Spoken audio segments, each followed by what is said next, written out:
How to create a Zoom meeting in Google Calendar. I'm in a fresh calendar tab, and the first thing I'm doing is installing the Zoom add-on. Open a new tab, type Google Workspace Marketplace into the address bar, and hit enter.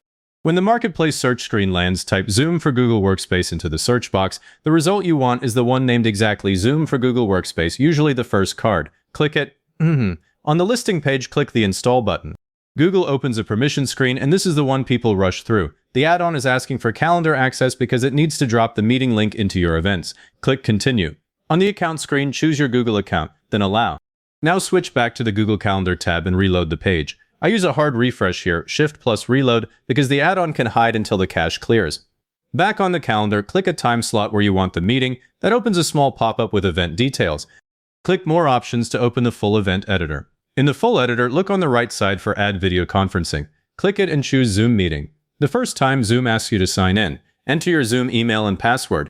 Use the account you actually host meetings from, not a separate Google login, because the meeting gets created under the Zoom account that signs in here.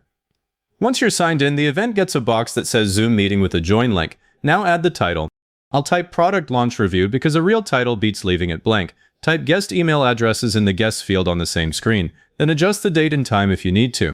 Double-check the time zone beside the time, because Zoom invitations send the time exactly as it's listed here. Click Save. Google Calendar closes the editor and drops the event onto the calendar. Click the event once to open it, and the right side shows the Zoom meeting block with the Join link, meeting ID, and passcode.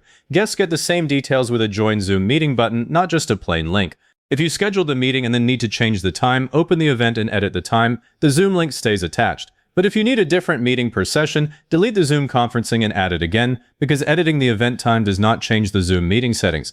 If this is a recurring meeting, open the event and click the Recurrence dropdown. The same Zoom link is copied into every occurrence, so people can join from any of them. Give them end of an un. If this helped, give it a like and subscribe. And leave a comment saying this was helpful, because comments push it to other people looking for the same thing.